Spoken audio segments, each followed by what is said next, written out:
Ja, grüß euch benannt und einen sakrisch guten, einen richtig guten, einen einwandfreien, einen bombastischen. Jetzt Kasperl. Ja, was ist passiert? Die Großartigkeit hat zugeschlagen. Ich weiß, viele Leute werden jetzt sagen, komm, der mettelt sich da wieder irgendwie raus aus der Affäre. Will ich heute nicht hören. Heute wollen wir glücklich sein. Ja? Und hoffen und glauben, dass es endlich soweit ist. Rainers Kanäle, muss ich sagen, sind gelöscht. Ihr habt es sicher schon mitbekommen bei vielen anderen ehrenvollen Hatern. Bin wieder als letzter dran von der ganzen Bagage. Es gibt großartige Dinge vom Arni, vom Ofi, von der Annette Mulle. Der Troll Lindemann hat ein Lied rausgemeddelt. Aber Reini, der hat kurz vorher noch ein Vlog ins Internet gepimmelt. Und den schauen wir uns jetzt an. Beim Spiegelort. Danach schauen wir uns die TikToks an, die er rausgepimmelt hat, nachdem der Kanal weg war. Die schauen wir uns an beim Influencer, der kein Mensch mehr ist. Beides habe ich direkt hintereinander in diese Playlist reingepackt. Bam, bam, bam, Motherfucker. Und rein geht's. Reißt euch eine halbe auf. Mir ging ja einer in Rainer. Metal, Leute, Servus und ein herzliches Willkommen beim Drachen. Metal, Leute, no more, Rainer. Es hat sich ausgemeldet. Heute mit einem neuen Stream. Ich habe mir heute, im neuen Stream, Quatsch, im neuen Video. Und ich habe wieder vergessen, hinten den Hintergrund zu ändern. Eine Sekunde, das haben wir sofort. So. Also, worum geht's heute? Zunächst mal. Ich bin ja wirklich gespannt. Wie gesagt, ich habe diese TikToks, die habe ich schon gesehen. Den hier habe ich noch nicht gesehen. Es ist zeitlich sehr nah beieinander. Also er hat das da rausgepimmelt und kurz darauf ist es schon viral durchs Internet gegangen. Rainers Kanäle, alle raus, alle tot. Ich bin ja gespannt, wie gut das innerhalb von einer Stunde oder zwei gealtert ist, was er jetzt da sagt. Ich habe mir. Weil wir kennen ihn, er gibt immer an, er hat 230.000 Abonnenten und ja. Den heutigen für den heutigen Vlog habe ich mir 3 Themen ausgesucht, wobei ich das eine noch nicht weiß. Rainer, wenn du schon anfängst, diese Scheiße aufzunehmen und noch nicht weißt, was das Thema ist, dann drück auf Aufnahme beenden, lösch die Scheiße, die du gerade gemacht hast, überleg dir, was du machen willst, nimm auf. Radigams. Und übrigens, es tut mir auch wieder leid, dass er wieder so leise ist. Es ist immer, ihr kennt das. Gestern ist ja wieder kein Vlog gekommen, weil ich habe gestern dran gedacht, aber ich hatte gestern keine Themen, über die ich sprechen konnte. Und das war immer so eine Sache, wo ich mir dachte so, naja, ich kann ja schlecht jetzt hergehen und 2 Minuten lang sagen, ja, ich habe es gegessen, Rainer, du hast einfach keinen Bock gehabt. Ja. Sagen wir es, wie es ist, du hast keinen Bock gehabt. Und ich habe es auch in meinem letzten Reaction-Video auf diesen 142er-Vlog schon gesagt. Was hättest du denn auch machen sollen? Ja, du hast gesagt, ja, den nächsten muss ich dann am Nachmittag aufnehmen. Bei dem, den du schon mitten in der Nacht aufgenommen hast. Was hättest du machen sollen? Du bist danach, du hast ein bisschen gezockt, du hast gepennt, du bist aufgestanden. Ja, es ist ja seit dem vorherigen Vlog dann eben nichts passiert. Nicht, dass bei dir überhaupt irgendwann viel passieren würde, aber ja, noch weniger. Ich habe das getrunken, ich habe das geschlafen, ich habe das gemacht. Irgendwelche Dinge. Oh nee, komm Rainer, lass die Das ist halt immer langweilig und deswegen habe ich mir gedacht, wir lassen das. Und Rainer, alles an dir ist langweilig. Also, alles, was du Content nennst, ist langweilig. Das Einzige an dir, was nicht langweilig ist, ist das Game und der Hate. Und dafür mache ich heute einen Vlog mit ein paar mehr Themen. Entschuldigung. Und ja, es ist jetzt 17:12 Uhr, wo ich das hier aufnehme. Ja, ich bin so froh, wenn der bitte einfach rausbleibt von YouTube. Das sind diese Scheiße nicht mehr. Dass man das nicht mehr tragen muss. Er gähnt sich da ein. Ich habe irgendwie 3 Themen, aber irgendwie sind es nur 2, weil bei dem dritten weiß ich noch nicht. Und habe mir gedacht, scheiß drauf, wir machen das jetzt einfach. Die Barren müssen rein, wir müssen jetzt irgendwas machen. So, die 3 Themen. Es ist mir heute Nacht, als ich mich hingelegt habe, um 5, 6 rum, ist mir eine Idee gekommen. Rainer, 5, 6 ist in der Früh. 5, 6 ist in der Früh, da stehe ich auf, wenn ich Frühschicht habe. Ja. Um mal über ein Thema zu sprechen. Jetzt weiß ich aber nicht, ich würde mir das eventuell als Thema für den nächsten Vlog aufheben oder ich würde dafür ein extra Podcast-Video auf meinem Hauptkanal machen. Diese beiden Aussagen sind fürchterlich schlecht gealtert in der kurzen Zeit. Thema für den nächsten Vlog oder für ein größeres Video auf dem Hauptkanal. Ach ja, lieber Vergangenheitsrainer von heute Nachmittag. Schwierig. Das heißt, ich würde dann mit meinem Großmembranmikrofon aufnehmen. Jetzt nehme ich hier gerade mit meinem Headset-Mikrofon auf. Das Witzige daran ist, dass das auch trotzdem geht, wenn man hier ein bisschen Luft machen möchte. Ja, diese Scheißposerei mit diesem scheiß Stimmverzerrer. Das kannst du dir nicht ausdenken. Wie ein kleines Kind. Habe ich jetzt entsprechend alles umgeändert. Jetzt habe ich das immer noch Ding. Warte mal kurz. So. Und ich kann jetzt sowohl mit dem Mikrofon als auch mit dem Headset das entsprechend machen. Kommen wir zum eigentlichen Thema, um was es heute geht. Also, wie gesagt, das eine Thema habe ich mir überlegt, ob ich das als Podcast nicht hochladen sollte. Ich würde die Entscheidung euch überlassen. Dafür würde ich dann eine Abstimmung auf dem Hauptkanal machen bis morgen. Die läuft jetzt schon. Hier, Gesichtskirmes. Rainer, Vergangenheitsrainer von heute Nachmittag, der noch einen Kanal hatte, aber der Kanal war da schon gestrikt. Eine Abstimmung auf dem Hauptkanal ist irgendwie nicht drin, wenn du einen Strike hast. Wenn ihr das hier seht, soll ich ein Thema, also künstliche Intelligenz, ob uns künstliche Intelligenz, das ist natürlich ein philosophisches Thema, ob uns künstliche Intelligenz alias... Was hat er gesehen? Hat er Matrix gesehen? Hat er Matrix... Ja, wird uns künstliche Intelligenz gefährlich? Hat er Matrix gesehen? Oder was Terminator? Oder... Terminator... Oh ja. Der Typ kann auch nicht einen einzigen Film oder eine einzige Serie sehen, ohne das sofort rauszupimmeln und als seine großartigen geistigen Ergüsse zu präsentieren. Und es ist so offensichtlich und so durchschaubar. Killen würde oder ob die uns am Leben lassen würde.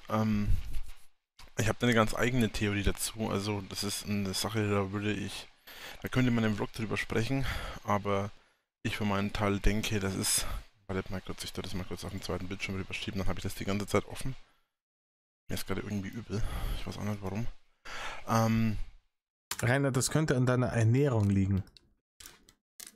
Rainer, die Scheiße, die du jeden Tag frisst, wenn ich diese Scheiße fressen würde und danach das Ganze mit 3 Liter Monstern unterspülen, dann war es mal schlecht. Es wundert keinen Menschen. Genau. Also ich würde das dann eventuell so machen, dass wir zu dem ganzen Thema das eben dann besser besprechen können.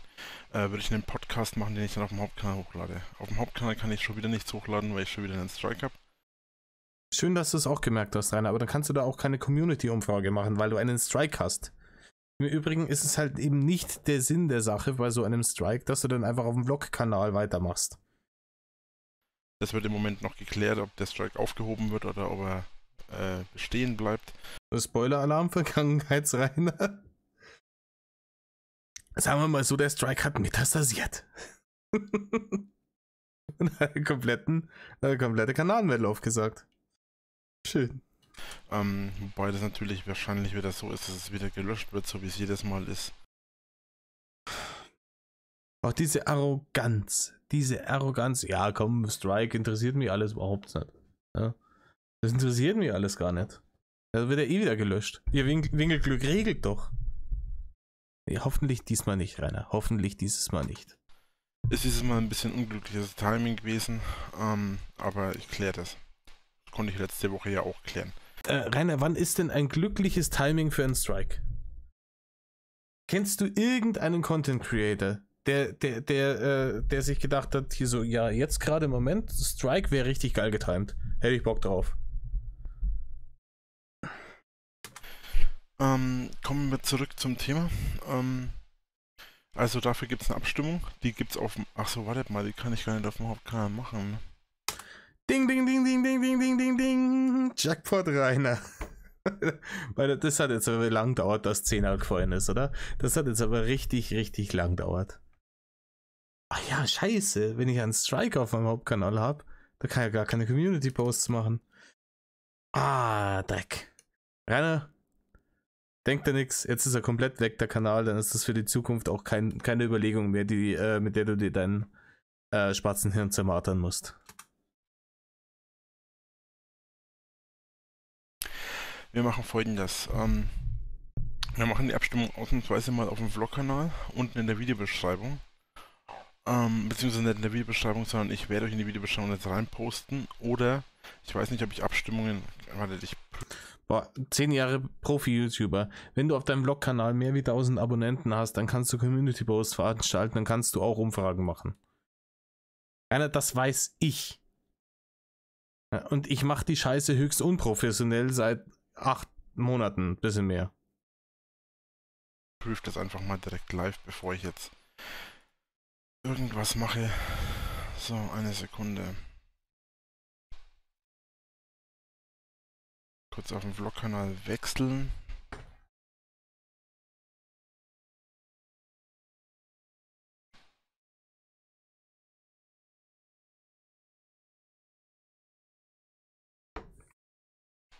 Die Scheiße hätte man auch nicht rausschneiden können.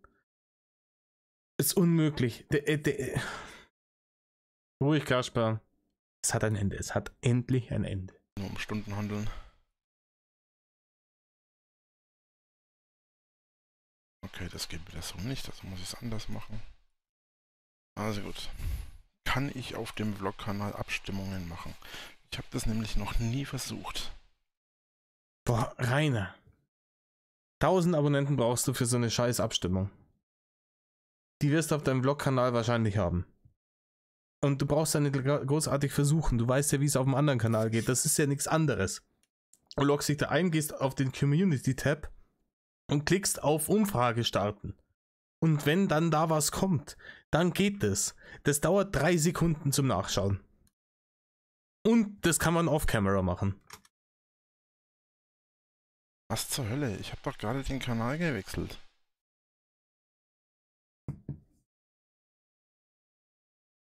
Meine Damen und Herren, 10 Jahre Profi-YouTuber, beziehungsweise 11 Jahre, am nicht mehr heutigen Tag, am gestrigen Tag. Das ist auch so, das mit diesen Autoren, das wird immer wüster. Wirklich auf den Tag genau 11 Jahre, nachdem er den Kanal aufgemacht hat, ist er weggemeldet worden. Kannst du dir nicht ausdenken. Aber er macht die Scheiße seit 11 Jahren und er ist zu dumm, von einem Kanal auf den anderen umzuloggen und da den Community-Tab zu finden. Das ist,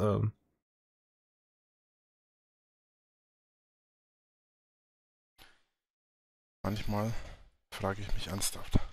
So. Ich frage mich auch ernsthaft, Rainer. Ich frage mich schon lange ernsthaft. Warum diese Wegmeddlung deines Hauptkanals nicht schon vor Jahren passiert ist. Ja, ich kann Abstimmungen machen. Weil man kann nämlich Community-Beiträge nur machen, wenn man einen bestimmten... 1000 Abos, Rainer. Es sind 1000 Abos. Wenn man eine bestimmte Größe hat. Deswegen muss ich das erstmal prüfen. Genau. Was die anderen Sachen angeht, wird in der Videobeschreibung dann erstmal die Verlinkung sein. Das andere Thema, das ich heute hier habe, über das ich mit euch sprechen möchte, ist das Thema Jurassic World 3. Der kommt heute Abend, beziehungsweise heute Nacht, kann man ihn live, beziehungsweise nicht live, sondern kann man ihn heute Abend auf Amazon, wenn man ihn vorbestellt hat, kann man ihn heute Nacht ab 0 Uhr schauen. Das ist auch etwas, was ich heute in Angriff nehmen werde. Hey, die Gesichtscameras, wie nehme ich denn in Angriff, diesen Film zu schauen? Du tust das so, wie wenn das ein riesen Aufwand wäre, wie wenn da wirklich harte Arbeit drin wäre, etc. Du schaust dir einen Film an. Und du schaust dir deswegen einen Film an, weil du, sogar wenn du nicht diesen ganzen Hate hättest, im Kino hier so ein Doppelpärchensitz buchen müsstest, also praktisch zwei Sitze, weil du den einen nicht mehr reinpasst. Also sogar wenn es keinen Hate gäbe, müsstest du fürs Kino doppelt bezahlen. Und deswegen schaust du ihn dir online an. Viel Spaß, ich habe gehört, der soll scheiße sein. Kurz gesagt, heute Nacht um 0 Uhr werde ich auf jeden Fall den neuen Jurassic World sehen. Ich habe ihn ja im Kino nicht gesehen. Ich kann ja immer nicht ins Kino, ihr kennt mich ja, ihr wisst ihr, wie meine Situation ist. Ja, du bist morbid adipös und du passt in den normalen Kinositz nicht mehr rein. Das ist die Situation. Deswegen habe ich mir gedacht, ich mache das so, dass ich mir den einfach heute Abend zum Release anschauen werde. Ich freue mich schon seit Tagen und seit Wochen drauf. Ich habe ihn mir direkt vorbestellt, als ich ihn kaufen konnte, habe ich ihn mir direkt vorbestellt und da freue ich mich jetzt drauf. Also nur mal so als Info nebenbei. Das wäre das Thema Nummer 2 gewesen. Und das Thema Nummer 3 ist ein Thema, das eigentlich nicht unbedingt ein Thema ist, was ich also für mich ist es so. Auf der einen Seite würde ich jetzt den Hauptteil des Vlogs nicht gerne über dieses Thema. Jetzt hör auch da Scheiße auf, da rumzudrucksen. Red über das Thema oder red nicht über das Thema. Wenn du über das Thema reden willst, dann raus mit der Geschichte. Ja? Hinhocken, sagen, hey, und Thema Nummer 3 ist, warum ich seit 3 Jahren meine Fiers nicht mehr gesehen habe. Ja? Thema sprechen, aber ich wollte ihn auch nicht als eigenes Video machen, weil es ist es mir einfach nicht wert. Ja.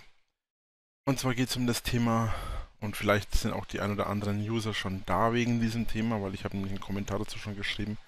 Es geht um den Account, beziehungsweise um den User Wildthing. Habe ich mir gestern angeschaut, das Video auf Anraten gewisser anderer Hater-Kollegen. Wir haben da auch ein wenig drüber diskutiert. Ist schwierig. Aber schauen wir mal, was Rainer dazu zu sagen hat. Der hat ein Video über mich gemacht. Nee, Rainer, der hat erst einmal kein Video über dich gemacht. Der hat ein Video gemacht über Dinge, die ihn inzwischen an der Metal-Szene nerven. Und er hat wohl dich damit reingepackt, weil ich nehme mal an, aus Clickbait-Gründen. Ich will es ihm jetzt eigentlich nicht so unterstellen, aber das ist ein sehr kleiner Kanal, den er da hat. Ich glaube, der hat das allein dadurch irgendwie 800 Abonnenten dazu gekriegt oder so. Der hat das wohl mit reingenommen, weil er weiß, hier Drachenlord geht gut auf YouTube. Hm? Und natürlich, weil ich bin auch aus der Metal-Szene, Leute aus der Metal-Szene, die kriegen's Kotzen wegen dir. Weil du ein fürchterlich beschissenes Licht auf uns wirst.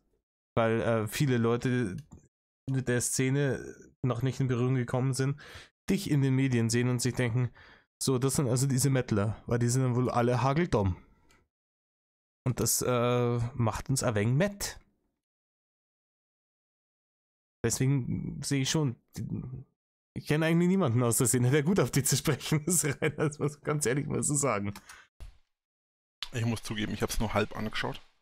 Alter, warum nimmst du es dann als Thema? Schau dir die Scheiße ganz an, mach da Notizen und dann kannst du deinen Senf dazu geben. Es ist auch wieder, auch wenn da irgendwelche WhatsApp ich hab nach der 3. Zeile aufgehört zum Lesen, aber erstmal irgendwie 3 Seiten Monolog-Antwort hinten ausschreiben. Rainer, wenn du dich informiert hast und wenn du das komplette Ding gesehen hast, dann bist du berechtigt, deinen Senf dazu zu geben. Und ansonsten heißt es Fresse halten. weil mir ehrlich gesagt seine Beleidigungen auf den Zeiger gegangen sind. Ja, was heißt Beleidigungen? Und von dem, was er über dich gesagt hat, hat er eigentlich recht gehabt. Unter anderem hat er gesagt, dass ich ein Vollpfosten bin und Da hat er recht gehabt. so ähnlich. Und noch andere Beleidigungen, ich weiß es jetzt gar nicht. Also mal reale Beleidigungen, abgesehen davon, dass er auch noch gesagt hat, dass ich ungefähr so Metal bin wie seine Mutter.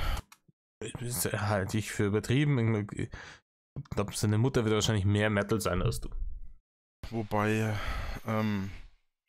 der Typ von Metal offensichtlich so viel Ahnung hat wie eine Kuh vom Fliegen. Wow. Super schlagfertig, Rainer. Super schlagfertig. Nee, Rainer, ganz ehrlich, und da hat er recht bei dem, was er in seinem Video gesagt hat. Rainer hat sich diese Szene ausgesucht, weil es eine relativ offene Szene ist. Und weil es passt, weil Metal oft so als irgendwie harte Typen dargestellt werden. Und das sein Narrativ von einer harten Metal-Drecksau natürlich in seine ich bin so männlich Fabel reinpasst. Und er hat sich wirklich, er hat sich in diese Szene rein gezeckt, sagen wir es mal so, weil die relativ offen ist. Also um in der Metal-Szene verstoßen zu werden, muss schon massiv Scheiße bauen. Das klar, die einen hören eher das, die anderen hören eher das, aber so, man hat so einen Grundkonsens und man sieht ja dann auf der Kutte, was der jeweils andere hört, und es gibt eigentlich immer Überschneidungen. Und das liegt, glaube ich, auch daran, da hat der hier, wie heißt der, Wild Thing? Er hat da, glaube ich, tatsächlich recht, wenn er sagt, ich habe die Erfahrung auch gemacht. Ich habe die Erfahrung auch gemacht bei mir in der Schule. Ich habe in der Klasse irgendwie 3 Kumpels gehabt, von denen hat keiner Metal gehört. Ja, 2 von denen haben Punkrock gehört und ich glaube, der dritte hat irgendwie nicht so wirklich überhaupt irgendwas gehört. Und gerade dann, wenn man am Anfang ist, irgendwie so 13, 14 und damals war ja, da sind gerade groß geworden so Leute wie Kool Savas, damals war Hip-Hop super in, und da gab es so eine Art Kleinkrieg zwischen den Metal-Fans und den Hip-Hop-Fans. Auf jeden Fall bist du immer der Freak gewesen als Metaler. Ja, du hast die Musik nicht gehört, die alle geil fanden. Du hast auf die Klamotten keinen Fick gegeben, die alle geil fanden. Wenn sie dann gekommen sind, boah, ey, hier für die und die Marke und keine Ahnung, ob es jetzt Dickies oder Fubu oder was weiß ich, ja. Und keinen Fick drauf gegeben, einfach deine Bandshirts, deine schwarzen Klamotten, die Haare lang wachsen lassen, was man mir in den Kopf geschmissen hat, schneide mal die Haare, du Assi, und lauter so eine Scheiße. Ja? Und im Endeffekt ist man ein bisschen immer der Freak gewesen. Und wenn man dann merkt, so dass eine Szene, die ist gar nicht so klein und die trifft sich regelmäßig auf irgendwelchen Ackern, um ein bisschen zu eskalieren, und die besteht ausschließlich auch aus den Leuten, die früher der Freak waren, dann fühlt man sich dann natürlich irgendwie zugehörig, und das, ja. Und wie gesagt, die Hürde da reinzukommen ist eigentlich relativ gering. Du darfst halt nur kein Arschloch sein. Wisst, wo wir beim Thema sind, warum Rainer in die Szene nicht passt, weil er halt ein Arschloch ist und die Leute auch das früher oder später gemerkt haben und gesagt haben, hier, piss dich, Rainer. Und da, ganz ehrlich, der Grund, warum Rainer nicht mehr auf Festivals geht, ist auch nicht ausschließlich der Hate. Der, wenn seinen scheiß Kanal vor 5 Jahren gelöscht hätte und der Hate wäre seitdem abgeflacht und der hätte seinen kreisligen Bims nicht mehr ins Internet gepimmelt. Ja, und kein Mensch würde mehr einen Rattenarsch um ihn geben, würde der immer noch nicht auf Festivals fahren, weil er keine Freunde hat. Weil er ein unerträglicher Mensch ist, ein Charakterschwein sondersgleichen. Und auch keinen Anschluss finden würde. Der würde da alleine neben seinem Auto sitzen und Trübsal blasen, und würde dann nach einem halben Tag wieder nach Hause fahren. So ein Ding ist das. Und Rainer beschäftigt sich mit Metal auch nur sehr oberflächlich. Ist ja nicht jeder, der sich jetzt Metaler nennt, muss irgendwie super tief in die Materie eintauchen.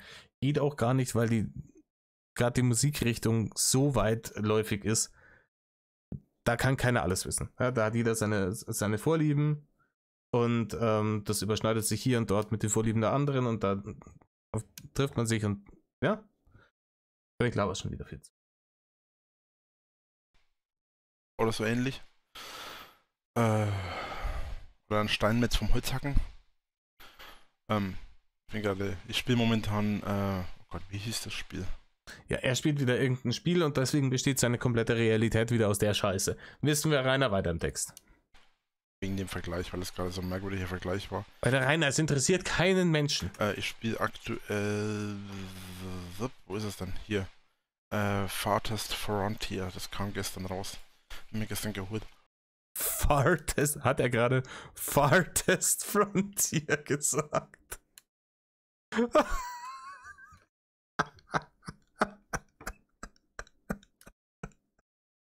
Oder ja, die Farthest Frontier, die ist halt auch nur mit Gasmaske zu überwinden. Oh, ja. Ich nehme mal an, dass das Farthest Frontier heißen soll. Deswegen dieser komische Vergleich, ne? Holzfäller versteht nichts vom Steinhacken und so weiter. Steinhacken. Oh, Rainer. Egal, unabhängig davon nochmal. Das ist ein kompletter Schwachsinn. So. Nebenbei bemerkt, das Spiel ist übrigens vollkommen irrelevant, Rainer, fürs Thema. Gerade erst rausgekommen, also gestern. Es ist ein Strategiespiel, also ähnlich wie, ich glaube, es hat im Vergleich sogar geheißen, dass es was ähnliches wie eine Mischung aus Medieval Dynasty und Foundation ist. Alter, Rainer, es hat das in der Beschreibung geheißen. Ich hätte gedacht, du hast das gespielt. Da musst du doch selber sagen können, was das für ein Spiel ist und an was es dich erinnert und wie es geht. Ganz zu schweigen davon, dass es jetzt gerade nichts zur Sache tut, weil du gerade über komplett anderes Thema schwadronieren willst. Also wer da Bock drauf sowas hat, sollte sich das einfach mal anschauen. Das heißt Farthest Frontier. Nee, Farthest Frontier. Alter, wir hatten das Farthest Frontier, Fastest Frontier und Farthest Frontier. Ich hoffe, ich habe es richtig ausgesprochen. Egal. Zurück zum eigentlichen Thema. Also zunächst mal Fast Farts Frontier. Für mich und auch für viele andere aus der Metal-Szene ist... Rainer, nein.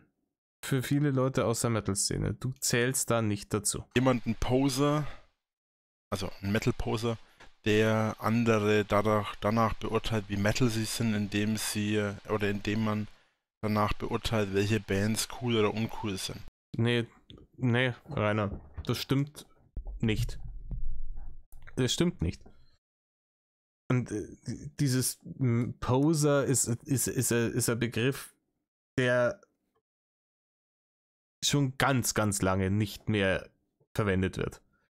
Das ist was von vor 20, 25 Jahren aus Manowar Texten. Hier. Whims and Poses, leave the hall. Nee, Rainer, gebe ich dir nicht. Gebe ich dir nicht. Und es gibt natürlich kommerziell erfolgreiche Bands, die auch unter Nicht-Metalheads Fans haben. Und das sind halt größtenteils ausschließlich die Sachen, die du hörst. Das sind halt Sabaton und was nicht alles. Ich feiere Sabaton auch. Also ich höre die daheim relativ selten, aber wenn die irgendwo spielen, schaue ich mir die an, weil die eine bombastisch geile Live-Show haben. Aber die sind halt relativ flach zum Einstieg. Ne? Also wenn du es vergleichst mit irgendwelchen Progressive Death Metal Geschichten, das hat eine andere Tiefe. Egal. Aber es ist Bullshit, was er da labert. Es ist einfach Bullshit. es ist das, was ich vorhin gesagt habe. Ja, du brauchst das mit der Mettlerei, das ist ein bisschen so ein Lifestyle. Und darfst halt kein Arschloch sein und so ein bisschen den Lifestyle verinnerlicht haben. Und fertig. Ja, dann wirst aufgenommen. Wenn eins von beiden halt nicht der Fall ist, wenn es halt irgend so ein Festival-Tourist bist, irgend so ein Zipfel, der sich gedacht hat, ja, keine Ahnung, ich habe jetzt bei Galileo gesehen, Wacken ist voll geil, da saufen die alle, deswegen fahren wir dieses Jahr nicht nach Malle, sondern nach Wacken und ja, können halt auf Wacken sein, so viel sie wollen, sind halt trotzdem keine Mettler. Ja, das ist in meinen Augen und auch in vielen, deren ich kenne, auch ein Poser einfach nur. Ja, man sollte hier und da ein paar Bands kennen, aber es kommt immer darauf an, in welchem Bereich der Szene man sich bewegt. Ich persönlich war ja oder bin ja sehr viel im Pagan Viking Death Metal Bereich, höre aber zum Beispiel auch sehr gern Power Metal, Speed Metal und bin aber auch generell ein bisschen bei anderen Bereichen von Metal unterwegs. Und deswegen ist es halt oft so. Da ist es ihm schon ausgehakt. Er hat Viking und Pagan Metal hat er und dann noch Power und Speed Metal und dann war es das schon.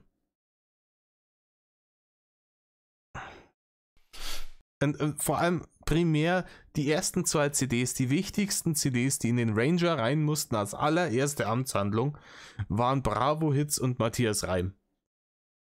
So ein Ding ist das nämlich. Das ist der Punkt. Ich verbiete jetzt niemandem, der sagt, er ist Metalhead, dass er nicht Metal-Musik hört. Ich höre auch Sachen, die nicht Metal sind.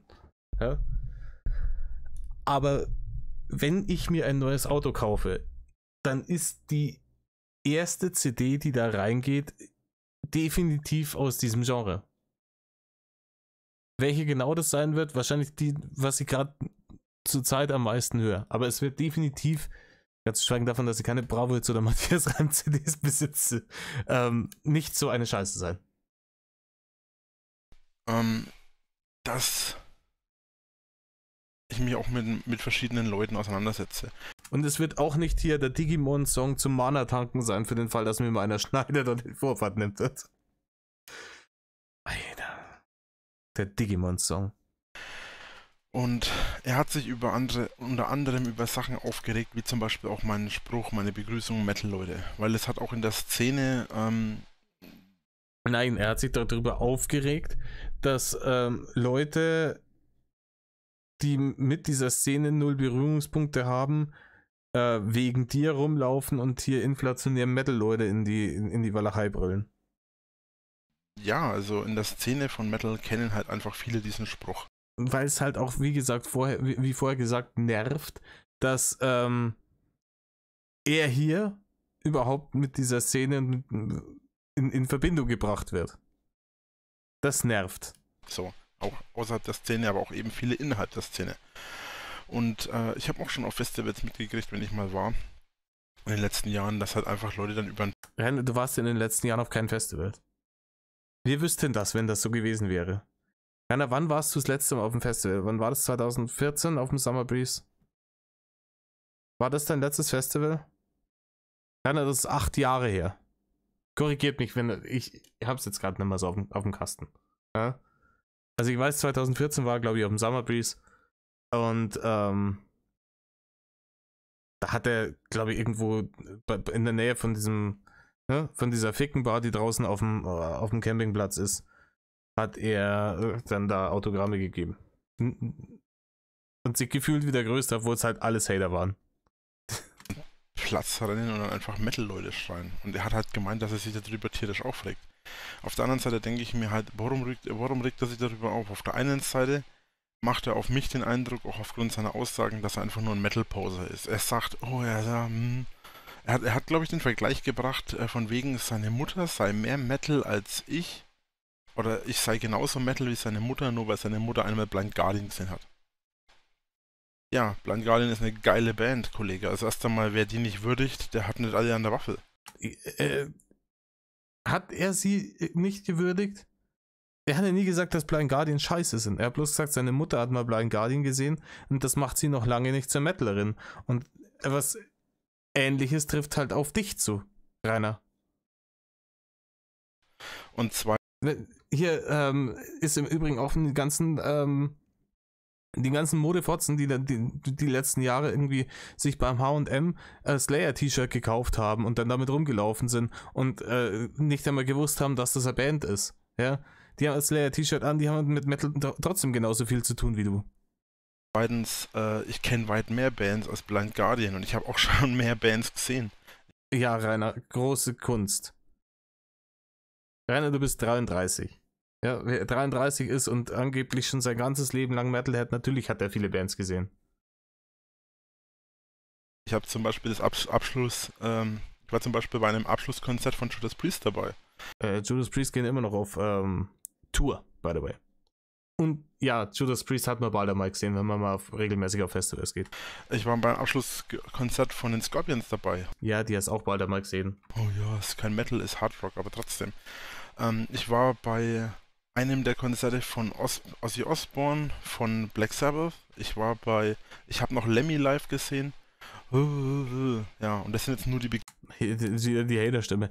Ja, Rainer, das sind halt Sachen, das Pflichtprogramm, ja?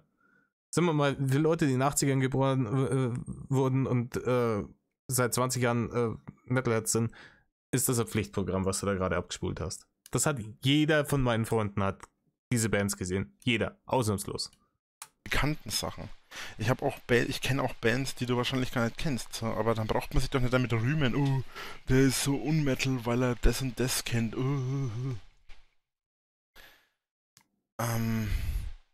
Das ist dieses typische Poser-Gelaber.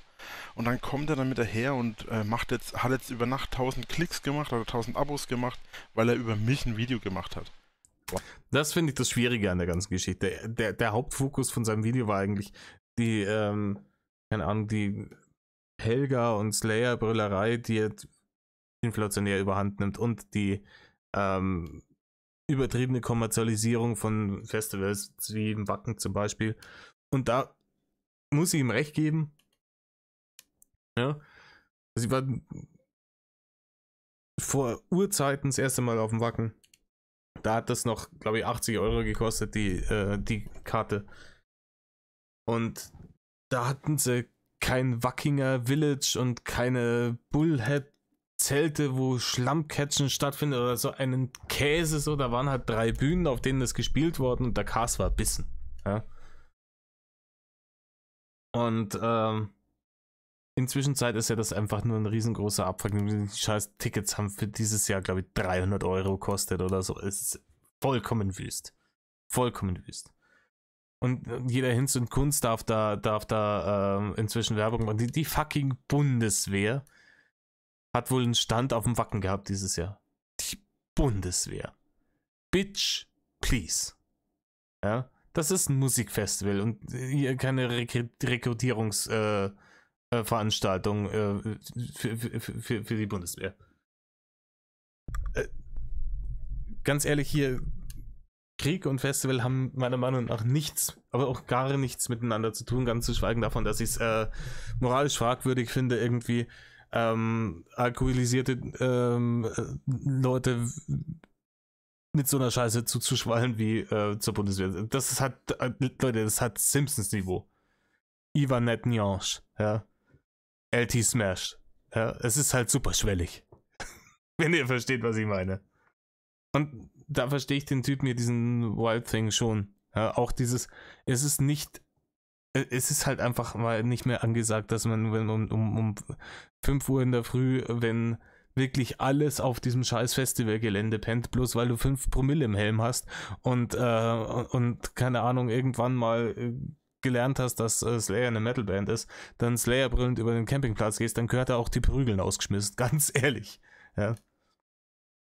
Wow. Junge, ganz im Ernst, du willst dich nicht auf die gleiche Bühne stellen, auf der ich stehe, glaub mir. Rainer, auf der Bühne ist überhaupt gar kein Platz mehr. Auf der Bühne will niemand stehen. Und das ist mir auch egal, wenn du unbedingt auf der gleichen Bühne stehen willst wie ich mache gerne ein bisschen Platz. Ich bin nicht so egoistisch und ich bin auch vor allem...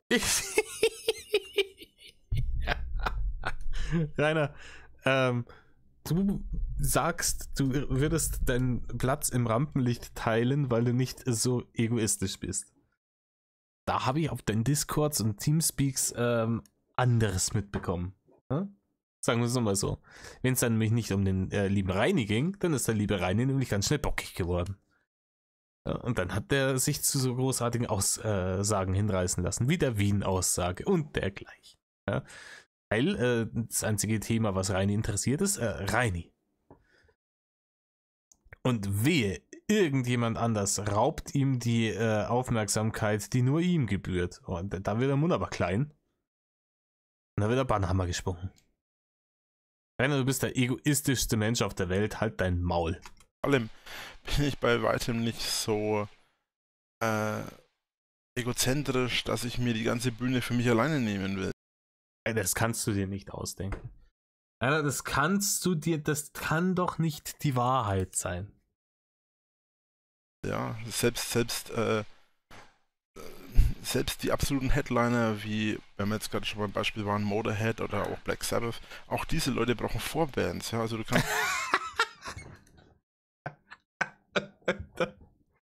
Oh, Digga. Es ist wieder... Ich muss mir immer wieder in den Hinterkopf rufen, das ist der letzte Vlog für zumindest eine sehr lange Zeit, wenn nicht sogar für immer, ansonsten würde ich jetzt komplett ausrasten. Er ist der Headliner und alle anderen sind die Vorband. Kannst gerne meine Vorband sein, ist überhaupt kein Thema. Aber um auf einem Konzert oder auf einer Bühne zum Headliner zu werden, da musst du schon noch ein bisschen mehr nachlegen. Nee, also jetzt mal ganz ehrlich. Es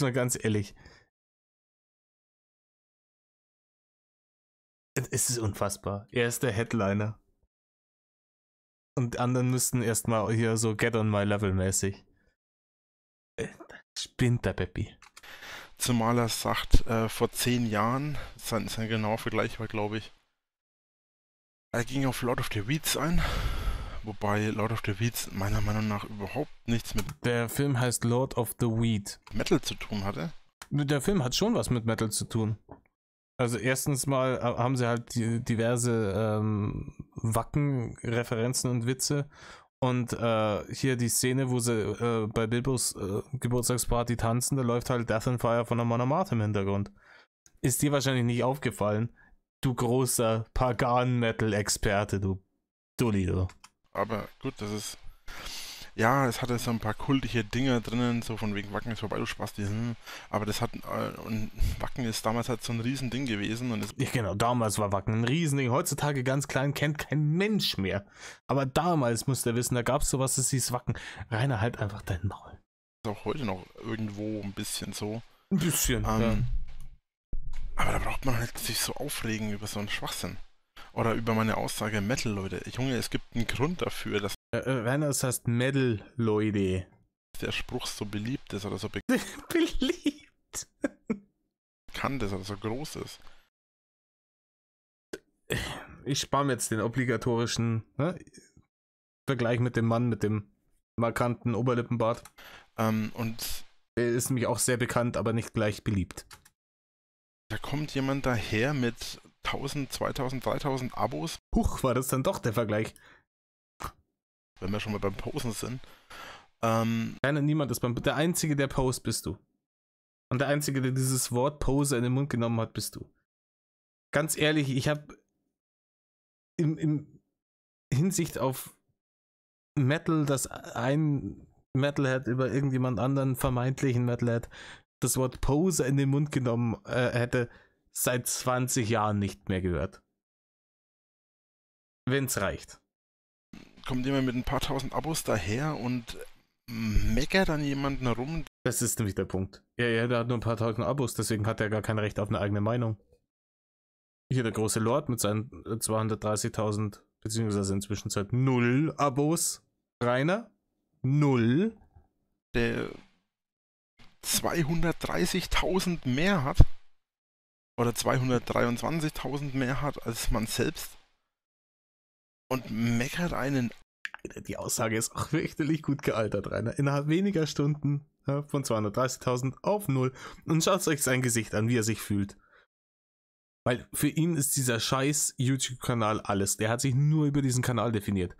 Egal was gekommen ist. Und wenn man ihn irgendwie kritisiert hat, dann komm erstmal dahin, wo ich bin. Nee, ich habe 230.000 Abonnenten. Wir wissen, 90% davon sind Abo-Leichen und gekauft. Von den restlichen 10% sind 90% Hater. Und dann gibt es noch ein paar Gehirnamputierte. Und das ist Fakt ist, ja. Aber es ist geflext worden mit dieser Scheiße. Und er wird, auch wenn der Kanal nie wiederkommt, er wird weiter flexen. Der, wenn dann auf TikTok ist, wird kommen, ja, ich habe mal einen YouTube-Kanal mit 230.000 Abonnenten gehabt und jetzt kommst du. Das wird 100%, bis der unter der Brücke liegt. An, dass man voll der Poser ist. Oder dass man voll der, wie war die genaue Aussage? Der Depp ist, ja? Oder Depperler oder irgendwas hat er, glaube ich, gesagt. Da denke ich mir halt, Junge. Ja, da hat er halt recht, wenn er dich als Deppen bezeichnet, es ist halt so. Du bist halt der Dorfdepp. Alter, es gibt einen Grund dafür, dass ich so viele Abonnenten habe. Es gibt auch einen Grund dafür, dass ich so viele Hater habe. Es gibt auch einen Grund dafür, dass du keinen Kanal mehr hast, rein. Wobei der Grund natürlich von Hater zu Hater immer ein bisschen ist. Es gibt einen Grund dafür, dass ich bin, wer ich bin. Und es gibt einen Grund dafür, dass ich immer noch da bin. Nee, weil du stockstur und hageldumm bist. Das ist der Grund dafür. Und zwar, dass ich einfach mich nicht kleinkriegen lasse. Weder von So kann man es auch ausdrücken. Metal Meine Formulierung gefällt mir besser, Rainer. Posern wie dir, die die Fresse aufreißen und großen, dicken Maxe machen und weiß nicht, ja. Es hat ihn schon sehr getroffen, irgendwie, diese Aussage. Er schwadroniert jetzt schon seit Ewigkeiten drüber und er wird auch noch weiter drüber schwadronieren. Es hat ihn sehr getroffen. Ja, dass da jemand kommt hier aus der Szene und sagt, Rainer, du hast Metal-Verbot. Ich finde es ja auch geil, dass er auf mich noch nicht eingegangen ist. Ich sage ihm permanent, dass er ein Metal-Verbot hat, schon seit 8 Monaten. Da kommt eine andere Tuli und da wird sofort drauf eingegangen. Vor allem, du beleidigst jemanden, den du... Aber ich bin halt auch bloß ein Poser. Richtig, richtig übel. Du überhaupt nicht kennst, nur weil du irgendwas im Internet über ihn gelesen oder gesehen hast. Das trifft Warum der die Inder... Ne, jetzt kommt ein Flachwitz. übrigens auf alle Hater zu, jetzt mal allgemein an die ganzen Hate-Community, Troll-Community und Hass-Communities gesprochen. Ihr regt euch über Sachen auf oder ihr regt euch für Sachen... Kommt jetzt der X-Button-Scheiße wieder? Kommt jetzt wieder der X-Button-Monolog, bitte, Rainer. auf, von denen ihr keine Ahnung habt. Ach ja, wir haben keine Ahnung, richtig. Ja, ich sag's seit 10 Jahren, passt auf, zum Beispiel, also sehr große Zeit lang, mittlerweile hat sich das wieder geändert, aber eine sehr große Zeit lang ist mir Gronkh tierisch auf die Nüsse gegangen. Und ja, ich habe auch was dazu gesagt, weil allerdings das auch in der Situation war, dass er auch über mich gesprochen hat, deswegen hat sich das so hin und her gependelt, aber... Rainer, du hast den Mann belästigt. Du hast ihn mit Nachrichten bombardiert. Bis er dir dann gesagt hat, hier, Fresse, Wingel. Grüße gehen raus an Serial Talk. Und als dann eine Reaktion kam von ihm, dann hast du, ja, der hat mir beleidigt, der Zettler. Da wollte darauf eingehen. Ja. Alter. Rainer, das ist hier wie die Geschichte zu dem Ärzte-Song Elke. Ja, die hat auch ungebeten Fotos verschickt und Briefe geschrieben und hat dann die Retourkutsche gekriegt. Es war damals unter anderem auch so, dass mir Gronkh einfach irgendwann tierisch auf die Nüsse gegangen ist mit irgendwelchen Sachen. Also habe ich es nicht mehr geschaut. Das gleiche gilt für Alblali und für andere YouTuber. Rainer, diese Leute sind dir nur deswegen tierisch auf die Nüsse gegangen, wie du sagst, ist, weil sie dir nicht einen Pensi lutschen wollten. Du hast dich bei denen versucht anzubiedern, du hast die genervt, du hast die gestalkt, du hast die mit Nachrichten zugespammt. Ja, weil du dich an denen hochziehen wolltest. Und die haben gesagt, verpiss dich. Mit so einem wie dir wollen wir nichts zu tun haben. Dafür geht Ehre raus an alle diese Content Creator. Und dann warst du mit. Wir alle wissen, wie gut du mit Zurückweisung umgehen kannst. Also nämlich gar nicht. Ja, wir haben das in diversen Situationen haben wir das mitbekommen. Bestes Beispiel war diese Baby-Chrissy-Geschichte, wo du ihr erst irgendwo auf die Eier gegangen bist mit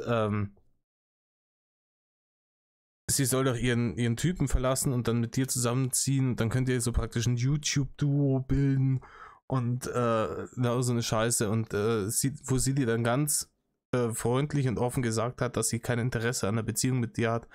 Dann war es eine Schlampe und dann hast du beleidigt direkt erstmal selber über WhatsApp und dann kurz darauf im Stream behauptet hier, die Alte will ich nie mal ficken, wenn sie mich dafür bezahlen würde. So ein Ding ist das nämlich, du kommst mit Zurückweisung überhaupt nicht klar. Und alle diese Leute haben dich zurückgewiesen und das vollkommen zu Recht, ja, weil du unmögliches Charakterschwein bist. Und seitdem hasst du die Leute. Nichts anderes ist es. Die haben es gewagt, nicht dem großen Winkel zu huldigen. Ja? Majestätsbeleidigung etc. Hank Loser. Ja, Hank Losse heißt er im Internet. Ich sage immer Loser zu ihm, weil er einfach ein Loser ist, so wie er. Das ist super schlagfertig. Grüße an Hank. Ja, der Streamende beim Ani hat mir sehr viel Spaß gemacht. Also ich bin, weil er sich an dem Push anderer hochzieht. Der Hank Loser zum Beispiel, geht mir tierisch auf die Nüsse. Ja, dieses immer Hank Loser, weil ich bin so schlau. Versteht ihr? Weil da steht Lose und da kann man Loser draus machen. Versteht ihr? Weil ich den nicht mag. Rainer, halt dein Maul. Ganz ehrlich, mit den Beleidigungen auf Kindergartenniveau, das kann sich kein Mensch geben. Ich habe mich mit dem mal ein paar Wochen, mal ein paar Tage beschäftigt. Eher ein paar Tage als ein paar Wochen. Ich habe mich ein paar Mal damit beschäftigt. Und Rainer, du hast über Wochen permanent über den schwadroniert. Der Hank, der war schon gut oben bei dir in der Rübe unterwegs. Der kam schon oft hier als Gesprächsthema auf den Tisch. Irgendwann habe ich gedacht, Alter, mir geht das so auf die Nüsse. Dann habe ich ihn einfach nicht mehr geschaut. Ich habe ihn nicht mehr verfolgt. Ich habe Videos gesehen, die habe ich nicht angeklickt. Ich habe Videos mitgekriegt, die mir geschickt wurden. Ich habe sie weggeschmissen. Ich habe ein Video ausgemacht. Ich habe einen Livestream ausgemacht, weil ich mal was angehabt habe. Und so verhält man sich als ein erwachsener Mensch. Ja? Zu mir sagen die Leute immer, du bist voll der Idiot. Ja, damit haben sie auch recht. Dann bin ich ein Idiot. Ich bin aber ein Idiot mit 250.000 oder 230.000 Abonnenten. Nee, Rainer, in Zwischenzeit, wenige Stunden später, bist du einfach nur noch ein Idiot. Aufgerundet, ja. Bist aufgerundet 0 Abonnenten aktuell, Rainer. 0. Du hast nur 224.000, da muss man abrunden, nicht aufrunden. Aufrunden wird man erst ab 5. Oh, meine Güte, Junge, Alter, ist doch scheißegal. Ich habe 120.000 Abos. Ja, und da schlage ich noch 4.000. Ich habe 120.000 Abos. Die habe ich nicht ohne Grund. Du hattest 220.000 Abos, Rainer. Und du hast aktuell 0. Ich wiederhole das. 0, Rainer. 0. Bin immer noch da, trotz allem, was mir angetan wurde. Dieses Video ist wirklich richtig scheiße gealtert für ihn. Ich habe so viele 1000 Abonnenten. Ich bin immer noch da. Rainer. Du hast keine Abonnenten mehr. Du bist auch nicht mehr da. Du bist weg. Ja. Es hat einen Grund. Und zwar hat es den Grund, dass ich stärker bin als alle meine Feinde. Es hat den Grund, dass du dir ein paar tausend Abonnenten dazu gekauft hast. Und das hat den Grund, dass viele Leute noch dazu Abo-Leichen bei dir sind. Und der Rest sind halt Hater. Stärker war als alle meine Feinde und stärker bleiben werde als alle meine Feinde. Rainer, wer im heutigen Zeitalter dem Beruf Internet-Dulli nachgeht und dann Feinde hat, von sich behaupten kann, er hat Feinde. Ja? Heute, im 21. Jahrhundert. Bei dem ist irgendwas ganz massiv scheps gelaufen. Aber brutal scheps gelaufen. Merkst du es eigentlich? Alle meine Feinde. Ich habe nicht einen Feind auf der Welt. Rainer, es ist keine Ahnung, wie man in Simpsons mit Maggie und dem Baby, das nur eine Augenbraue hat. Und dann kommt so ein kleiner Typ daher, der dann auch noch behauptet, ich sei Metal-YouTuber, obwohl es überhaupt nicht stimmt. Ich habe mich ganz früher mal als Metal-YouTuber bezeichnet, aber das hat sich erledigt. Ich bin schon seit Jahren, sage ich über mich selbst, dass ich ein Unterhaltungs-YouTuber bin. Ja. Rainer, du hast über dich schon alles Mögliche gesagt und auch in den letzten Jahren. Mal bist du Musik-YouTuber, mal bist du Let's Player, mal bist du Metal-YouTuber, Künstler, Unterhalter, Dulli, Depp und hier, Dönerkopf. Ich mache YouTube-Videos zum Thema Unterhaltung. Zum Beispiel habe ich ja vorhin auch am Anfang vom Vlog gesagt, ne, das Thema künstliche Intelligenz, wo man so ein Diskussionsvideo macht, ob man da wirklich einen Vlog draus macht, dann morgen, oder ob ich dazu wirklich einfach ein Ding machen soll. Du meinst Zeug? Beides findet nicht statt, Rainer. Beides findet nicht statt. Kanal weg. Vlog-Kanal auch weg. Let's Play-Kanal auch weg. Ein eigenes Video, was ich dann als Podcast auf dem Hauptkanal hochlade, was übrigens noch bis Montag, Dienstag dauern kann. Ach ja, im Übrigen, es gibt natürlich wieder wilden Spekulatius, warum jetzt seine ganze Scheiße gesperrt wurde. Mir ist es, bringt mir erstmal scheißegal, Hauptsache der Mist ist weg. Scusi. Aber ich glaube, das kann schon sein, dass dass ihm YouTube da die Prügel ausgeschmissen hat, wegen dieses Umgehen des Strikes. Mit seinen anderen Kanälen. Das kann sein. Was natürlich auch sein kann, ist, dass es mit den aktuellen Ermittlungen gegen ihn zu tun hat. Das kann natürlich auch sein. Wir wissen es nicht. Es geht reichlich Spekulatius rum. Wir werden es irgendwann erfahren. Falls ich den Strike nicht gelöscht bekomme, was jetzt aber auch noch eine Sache ist, das wird jetzt momentan noch geprüft, ich muss noch warten. Kann sein, dass morgen schon ein Video kommt, kann sein, dass es nicht kommt. Zum Thema Livestreams übrigens noch, weil ich Kommentare momentan sehr viel auf dem Hauptkanal lese. Ich weiß, hier gibt es ja keine Kommentare, müsst ihr auf dem Hauptkanal gucken. Und auf dem Gaming. Gaming wird auch ein paar Tage dauern, bis was Neues kommt. Ich bin noch nicht dazu gekommen, aufzunehmen. Werde ich die nächsten Tage mal machen. Der Hauptkanal, da lese ich momentan sehr viele Kommentare und da hat es unter anderem auch geheißen, um jetzt mal das Thema von diesem, wie hieß er, Wild Thing, um mal davon wegzukommen. Übrigens auch ein sehr großer Metal-Name, Wild Thing. Ich hätte gedacht, hier Leute, die anderen Leuten wegen irgendwelchen solchen Oberflächlichkeiten es absprechen, Metaler zu sein, sind alles Poser, Rainer. Was hast du gerade gemacht? Wildfing ist überhaupt nicht Metal, der Name. Harte Metal-Drecksau 1510 war, glaube ich, schon vergeben, wahrscheinlich. Wie auch immer. Jedenfalls, um auf das Thema wieder zurückzukommen von YouTube.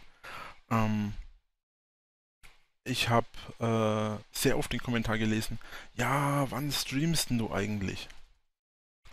Also, oder streamer mal zu bestimmten Zeiten. Ich habe heute erst einen Kommentar gelesen, ja, kannst du nicht bitte einen Tag vorher ankündigen, wann du streamst? Ich kann nicht 24 Stunden online bleiben, um zu gucken, wann du streamst. Hierzu, ich kann keine festen Zeiten ausmachen, weil es immer schwierig ist. Es ist mittlerweile zwar leicht. Alles immer schwierig. Doch, Rainer, du bist arbeitslos, du kannst feste Zeiten ausmachen. Du hast nur keinen Bock darauf. Das ist der Punkt. Gut, jetzt kannst du natürlich nichts mehr, weil er deinen Kanal nicht mehr hat. Aber du kannst, du hättest können. Du hast aber auch keinen Bock gehabt. Wegen Hater und so weiter stehen ja keine mehr vor meiner Tür oder stehen sehr wahrscheinlich schon, aber ich habe ja die Tür nicht mehr. Oder ich wohne nicht mehr da, deswegen kann das nicht funktionieren. Ja, von daher zu diesem Thema. Ich streame Montag, Mittwoch und Freitag. Wenn ich streame, dann zwischen 18 und 22 Uhr ungefähr. Wenn es in diesem Zeitraum keinen Stream gegeben hat, würde es keinen Stream geben. Ja. Ich streame nicht, weil ich muss, sondern weil ich gern streame. Außerdem streame ich überhaupt nicht. Außer es ist ein spontaner Stream. Spontane Streams sind immer ein bisschen schwieriger umzusetzen, weil spontane... Ich streame fest montags, mittwochs, freitags, außer wenn ich nicht streame. Oder vielleicht streame ich auch wann anders, wenn ich spontan streame. Das heißt, ich streame, wann ich lustig bin und ihr Zahlschweinis müsst das fressen. Streams immer etwas... Spontane Streams haben immer etwas Nervigeres, etwas Problematischeres. Und deswegen ist es nicht ganz so einfach. Aber im Großen und Ganzen ist es so, dass ich Im Großen und Ganzen ist es aber so, dass ich Jetzt hat er sich wieder von irgendeiner Scheiße ablenken lassen. Jetzt hängt mein Kopf. Entschuldigung, warte kurz. Gleich hab ich's. Im Großen und Ganzen ist unfassbar. Hier Qualitätscontent etc. Es ist aber so, dass das um ganz andere Sachen dabei geht. Mit dem Streamen und so weiter. Ich habe halt oft einfach die Situation, dass ich nicht immer so streamen kann, wie ich will und auch oft mal keine Lust habe zu streamen. Das ist der Punkt. Du hast einfach keinen Bock zwischendurch. Du denkst dir einfach so, ja nee, warum? Ja? Die Leute haben ja nur Geld dafür bezahlt. Warum soll ich denn denen irgendwas liefern? Ich versuche es immer regelmäßig. Keine Sorge, Rainer, das Dilemma hat sich erledigt. Kanal ist weg. Ja, musst du streamen. Kannst es ganz normal wie der andere auch irgendwie zum Arbeitsamt gehen. Zu machen. Aber ich kann es eben nicht versprechen. Und mal zu guter Letzt ist es auch so, die Zeiten sind bekannt. Das sage ich jetzt schon seit Monaten. Ich habe halt das Problem jetzt im Moment auch wieder, dass ich wieder einen Strike habe. Das heißt, ich kann erst nach 10 Tagen wieder streamen. Außer er wird vorher gelöscht. Im Moment ist er aber noch bei YouTube in der Bearbeitung. Es ist ja in 99% oder eigentlich ist es in 100% der Fällen immer so, dass die Strikes dann wieder gelöscht werden. Muss man mal gucken. Ja, müssen wir gucken, müssen wir schauen, wissen wir noch nicht. Ganz ehrlich, ich hoffe es so inständig, dass dieser Kanal einfach wegbleibt. Ich hoffe es so inständig, der kann nie wieder auf YouTube Geld verdienen. Wenn der Kanal wegbleibt, kann der nie wieder auf YouTube Geld verdienen. Gut, das dauert halt dann halt immer ein paar Tage, immer eine Woche oder 2. Das hatten wir aber auch schon vor Jahren und das haben wir auch die letzten Jahre immer wieder gehabt. Das kriegen wir aber hin. Außerdem schaden sich die Hater damit nur selber, weil die Hater momentan so, er streamt nicht. Und auf der anderen Seite, ich will aber, dass er streamt. Das ist immer so ein bisschen so ein Nonsens. Auf der einen Seite wollen. Entschuldigung, musste gerade niesen. Nein, Rainer, keiner von den Hatern sagt sowas. Er streamt nicht. Jeder von uns ist froh, wenn du es nicht tust. Wenn sie es auf der anderen Seite wollen, sie es nicht. Muss man selbst entscheiden. Dann danke ich euch fürs Zuschauen. Ich hoffe, ihr seid beim nächsten Video, beim nächsten Stream, beim nächsten Gedöns, beim nächsten Gemache, Gelaber, Getue und sonstige was wieder mit dabei. Ach, und nochmal Wild Thing. Man hat wieder 2 Minuten vor Ende des Videos Ende gemacht. Und jetzt geht er wieder auf Wild Thing ein. Großartig. Wenn du dich auf die gleiche Bühne wie ich dich stellen möchtest, mach das, wenn du unbedingt meinst. Aber ehrlich gesagt bezweifle ich, dass du auf dieser Bühne stehen möchtest. Alter, diesen Spruch mit dieser Bühne, das hat er sich irgendwo zusammengereimt. Und dass er jetzt da drauf gekommen ist, da feiert er seine Genialität wieder so krass ab, dass er den Spruch 3-mal in einem Video bringen muss. Oder dass du auf dieser Bühne bestehen kannst. Die Hater werden natürlich jetzt absichtlich, das ist mehr oder weniger auch mein Plan, die Hater werden jetzt mit Sicherheit absichtlich mir widersprechen, eben weil sie mir eben einfach widersprechen wollen. Ja, genau, wir widersprechen dir einfach nur, weil wir dir widersprechen wollen. Nicht, weil du vollkommen dumme Scheiße laberst. Nee, einfach nur deswegen. Also bekommst du wahrscheinlich erstmal positiven Zuspruch, aber glaub mir, du willst diese Leute nicht auf deinem Kanal haben, weil ein kleiner Fehler und sei er noch so winzig und du wirst sofort nach hinten losgehen. Überleg dir... Er wird nicht nach hinten losgehen. Es wird nach hinten losgehen mit dem Kanal. Rainer, kriege ich mal irgendwie Grammatik auf die Kette. Und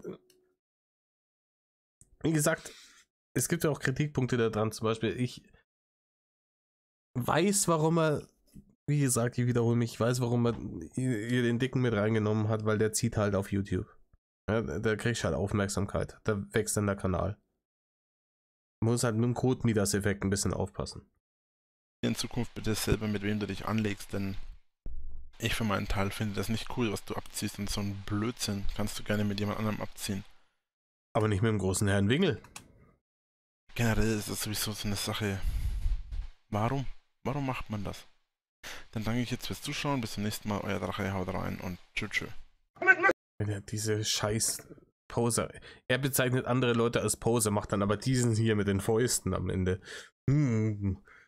Alter, das kannst du dir nicht ausdenken.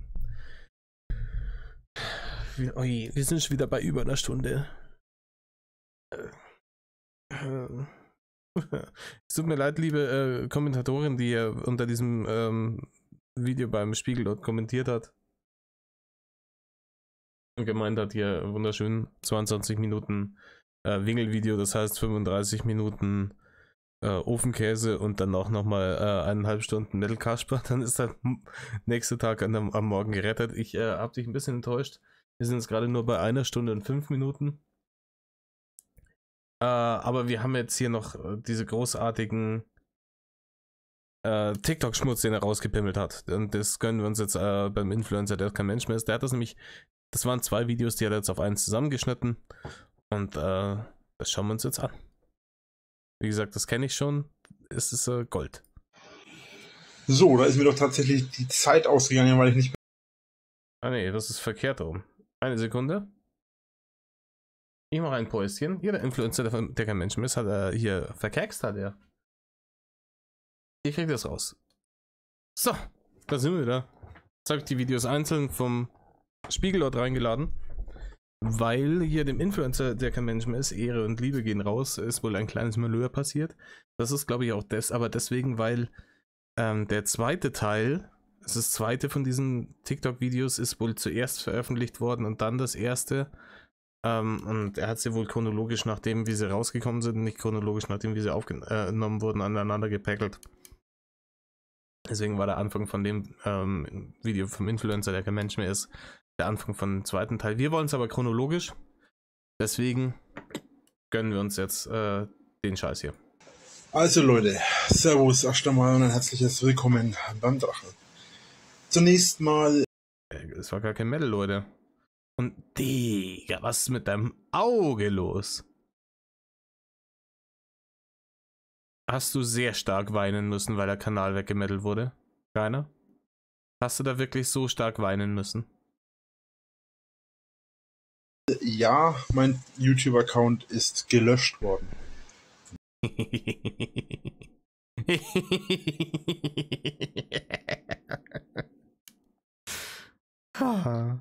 Schön. Nein, ich mache mir keine Sorgen, denn... Das ist gelogen, Rainer. Gebt euch mal, wie aufgeschwollen die Fresse ist. Gebt euch mal, wie aufgeschwollen die Fresse. Entweder der hat eins auf die Nuss gekriegt, oder er ist irgendwie gegen die Wand gemettelt, oder er hat brutal geheult. Die paar Stunden bevor er diese Scheiße aufgenommen hat. Schaut's ihn euch an. Wie aufgedunsen, aufgeschwollen, noch mehr wie sonst. Es ist immer noch so, dass es noch bearbeitet wird, noch verarbeitet wird, noch immer gemacht wird. Ich warte jetzt noch auf Antwort von YouTube. Das kann ein paar Tage dauern. Ich möchte nur an der Stelle kurz sagen, ich kriege hier eine Milliarde Nachrichten auf WhatsApp. Schaue ich aus, als ob ich mir Sorgen mache. Ja, Rainer. Gerade in diesem Standbild. Aber du schaust auch wirklich so aus, als hättest du sehr zugeschwollene, verheulte Augen. Weil er macht jetzt hier wieder einen auf unbesiegt, etc. Der ist richtig eskaliert, wo der Kanal weg war. Der ist richtig eskaliert. Da ist er erstmal gebrüllt worden und danach ist geheult worden und zwar richtig übel. Im Ernst, ich mache mir keine Sorgen. Selbst wenn der YouTube-Account weg ist, besiegt bin ich deswegen noch lange nicht. Doch, Rainer. Was willst du denn machen? Rainer, du bist gebannt auf jeder Plattform auf Gottes schöner Erde. Das... Wie stellst du dir das vor? Erstens habe ich hier auf TikTok noch mehr als 200.000 Follower. Ja, ist ja richtig geil. Ey, auf TikTok. Echt? Ja, dann. Dann bist du auf der sicheren Seite. Ach komm. Laber nicht. Und selbst wenn nicht, ich könnte mir immer noch meinen OnlyFans, da muss ich halt in OnlyFans ein bisschen umarbeiten.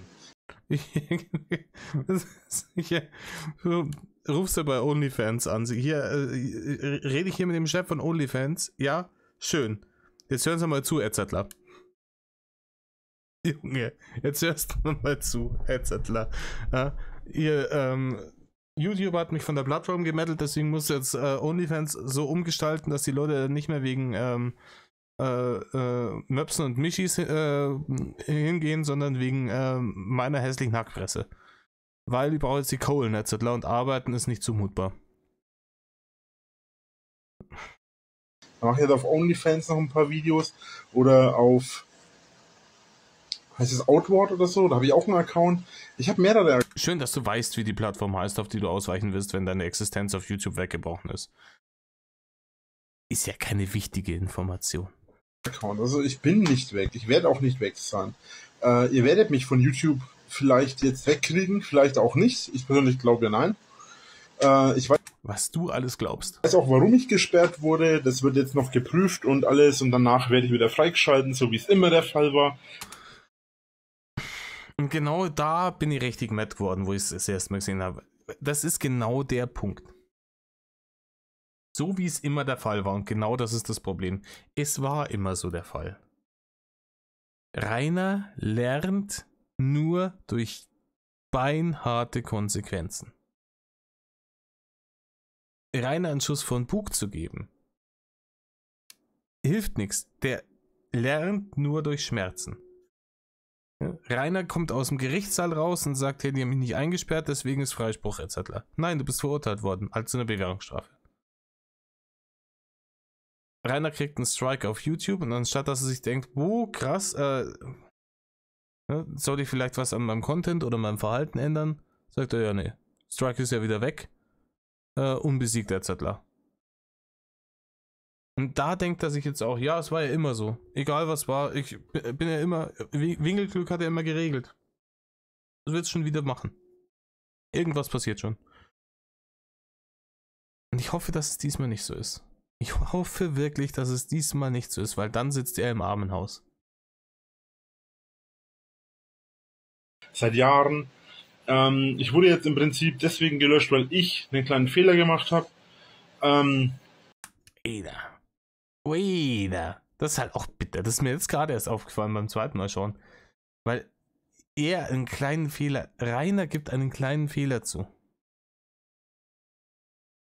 Ihr erinnert euch an die großen Fehler, die er in letzter Zeit gemacht hat. Oder die er überhaupt die letzten 11 beschissenen Jahre gemacht hat. Die er nie zugegeben hat. Wo es immer, nee, war alles nicht meine Schuld. Ja? Und da war ein Hämmer mit dabei. Da war eine richtige Hämmer mit dabei. Nee, alles nicht meine Schuld. Die Haters sind schuld. Oder wer auch immer. Oder die Regierung. Oder die Polizei. Alles sind schuld, nur er nicht.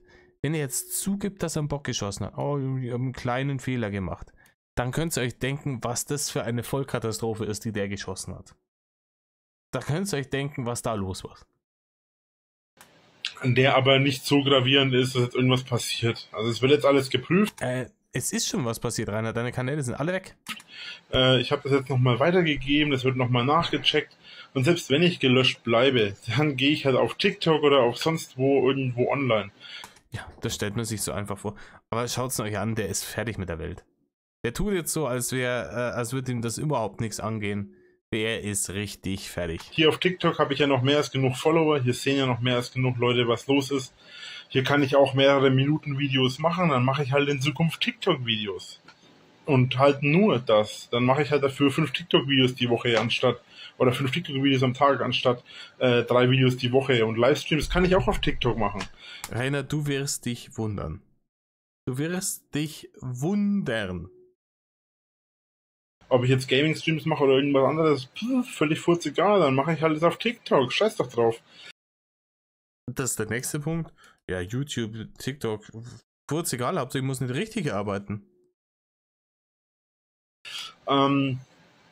Aber ich kriege hier gerade eine Milliarde Nachrichten auf WhatsApp. Sache besiegt, unbesiegt, unbesiegt, haha. Alter, da merkt man, wie krass ihn das Matt macht. Das trifft ihn richtig hart. Und hier sieht man auch die verheulten Schweinsäuglein. Ich nehme mal nicht an, dass er tatsächlich eins auf die Schnauze gekriegt hat. Er hat geheult. Er hat richtig geheult. Mhm. Was soll ich dazu jetzt groß sagen? Die mit der Wahrheit rauskommen, das wäre eine Option, aber wir reden über einen Winkel, ja, wissen wir Bescheid. Also ich meine, mal im Ernst, was macht ihr euch eigentlich ständig von den Kopf? Seit 11 Jahren, seit 8 Jahren, seit 9 Jahren versucht ihr mich jetzt... Weil er mit seinen Jahren gefickt, das macht mich komplett kirre in der Rübe. Ja, also 10, ein 11, ein 8, ne, 9. Haben wir es jetzt dann bald? Jetzt habe ich die Zahlen noch durch. Seit 9 Jahren versucht ihr mich zu plätten. Seit 9 Jahren scheitert ihr damit. Es wird heute nichts anderes sein. Vielleicht doch, Rainer. Ich hoffe es. Das hier ist bis jetzt ist es noch nicht mal ein Sieg für die Hater. Das ist wieder mal ihre kleine Aufmerksamkeitsscheiße. Keiner von uns bettelt um Aufmerksamkeit. Und doch, es ist ein Sieg für uns. Es ist ein sehr schöner Tag. Weil sie ja so aufmerksamkeitsgeil sind. Das ist wieder mal... Wir sind aufmerksamkeitsgeil. Wir sind aufmerksamkeitsgeil. Wissen wir Bescheid, oder? Eine kleine Aufmerksamkeitsgeschichte, aber darüber hinaus passiert da nichts. Im Moment ist es noch nicht mal ein Sieg für die Hater. Im Moment ist es lediglich, oh, wir haben Aufmerksamkeit, jetzt müssen wir ihn wieder haten. Und abgesehen davon, dass das sowieso... So, da ist mir doch tatsächlich die Zeit ausgegangen, weil ich nicht mehr auf die Zeit geachtet habe. Ja. Meine Damen und Herren, auf dieser Plattform will er in Zukunft hauptberuflich seine Barne verdienen. Verdienen in Anführungsstrichen, erbetteln. Und er weiß nicht mal, wie lange die Maximaldauer für so ein Video auf TikTok ist. Ja, Rainer. Großartig. Ist aber auch nicht weiter schlimm. Zweiter Teil von dem letzten Video. Wird jetzt auch nicht so lang. Ich glaube nicht, dass ich noch mal 3 Minuten mache. Aber jetzt mal ohne Scheiß. Das ist jetzt alles soweit geklärt. Ich zocke hier jetzt ganz normal Fable. Also auf der Xbox so. Ich zocke gerade Fable 2 ganz normal. Ich sitze hier rum, ich chill hier, ich mache mein Ding. Ja. Das ist sicher schlau. Rainer, dir geht gerade deine komplette Existenzgrundlage den Gully runter. Und du hockst dich dahin. Ja, ich spiele halt jetzt Fable und dann nehme ich ein paar TikToks auf. Wo ich mir ein bisschen aufrege über die Haters etc. Schwierig, Rainer. Schwierig. Ich hätte an deiner Stelle gerade was Besseres zum Tor. Und ich mache mir jetzt da keinen Stress deswegen. Mal abgesehen davon, dass der Strike eh nicht bestehen bleibt. Es geht nicht um Strike, es geht um die Löschung, Rainer. Aber das heißt der Strike nicht, sondern die Löschung bleibt nicht bestehen. Wie gesagt, ich befürchte es ja auch. Aber man wird ja wohl noch träumen. Nö. Daran glaube ich nicht. Weil ich habe mich nicht gegen die Nutzungsbedingungen verwendet. Also ich habe... Und das ist auch so was, das sagt er dann später nochmal. Ich glaube, das sagt er mehrfach. Er hat sich nicht gegen die Nutzungsbedingungen verwendet. Nee, hast du nicht, weil das kein deutscher Satz ist. Aber du hast da gegen die Nutzungsbedingungen verstoßen, Rainer. Und das mehrfach. Ich habe die Nutzungsbedingungen immer eingehalten. Ich wurde sämtliche Strikes bis auf einen und das... Er hat die Nutzungsbedingungen immer eingehalten. Er hat Links unter seinen Videos gebracht, wo er seinen Pornoblog und seinen Pornhub-Account verlinkt hat. Nutzungsbedingungen immer eingehalten, mich doch am Arsch. Ja. Er hat irgendwelche Ränge für seine Mitglieder erfunden, frei aus dem Arsch gezogen, für die es einfach keinerlei Gegenwert gab. Nutzungsbedingungen immer eingehalten, mich hat doch am Arsch. Er hat auf dem Vlog-Kanal Videos hochgebimmelt, um seinen Strike zu umgehen. Nutzungsbedingungen und so. Das war mein eigener Fehler. Bis auf einen wurden sämtliche Strikes immer gelöscht und der eine Strike, der nicht gelöscht wurde, der ist schon lange verfallen. Der ist schon vor 2 Jahren oder was verfallen. Das war der einzige Strike, den ich je hatte, der nicht verfallen ist. Also der nicht aufgehoben wurde. Das war meine eigene Schuld. Und davon abgesehen... Leute, die Haare. Leute, die Haare. Das ist so Wie dumm willst du aussehen, Rainer? Ja. Den hatte ich nie Strikes, die nicht wieder gelöscht wurden.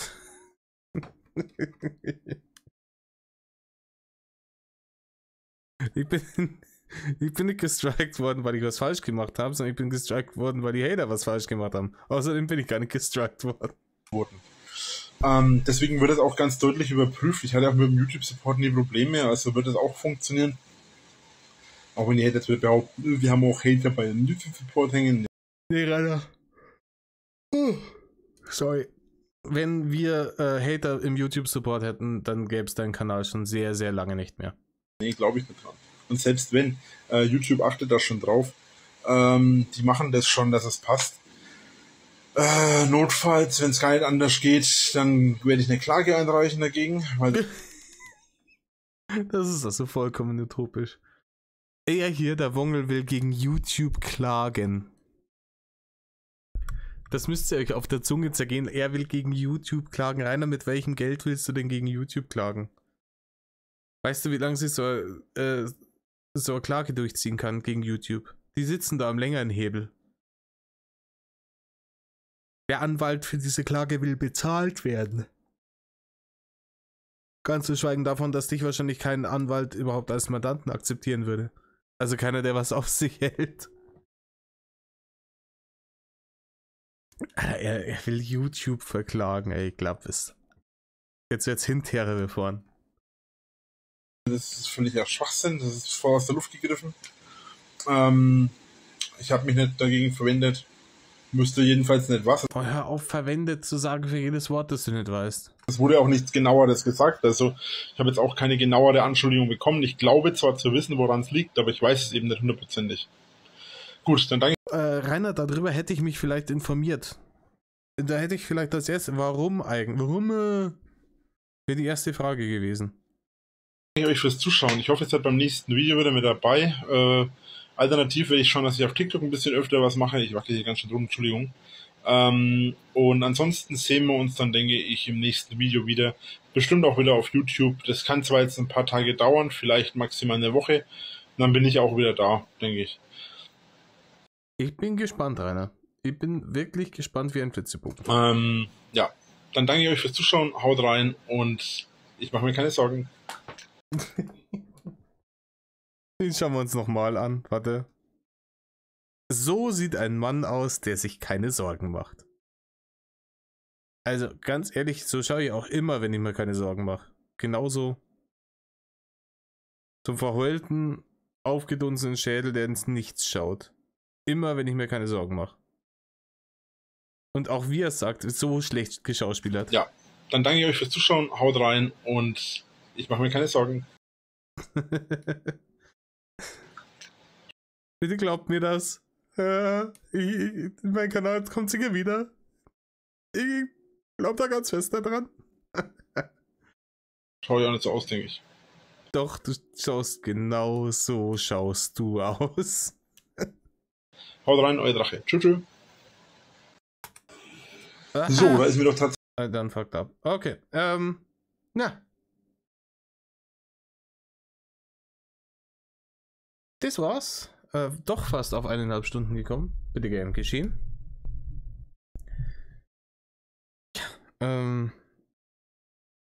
Ich war vorhin beim Dr. Matt Metal zusammen mit dem Darkwing noch kurz im Stream. Ne? Wir haben euch gesagt,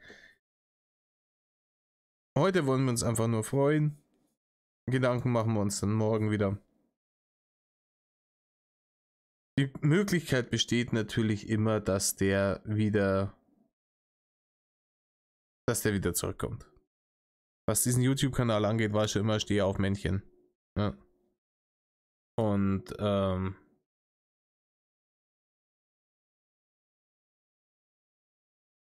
es ist nicht ausgeschlossen. Aber es ist halt auch nicht ausgeschlossen, dass es das jetzt war. Besiegt der Zettler. Weil er setzt sich jetzt dahin und ja, ich mache mir da keine Sorgen. Dann mache ich halt auf YouTube oder auf irgendwas anderem.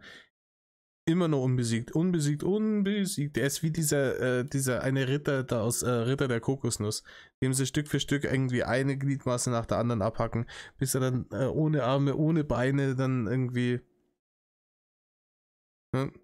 Nee, ich bin immer noch, sagen wir unentschieden. Hey Rainer, besiegt, offiziell besiegt. Und wenn dieser YouTube-Kanal nicht wiederkommt, dann wird der Besiegt-Status anhalten. Auf ewig besiegt.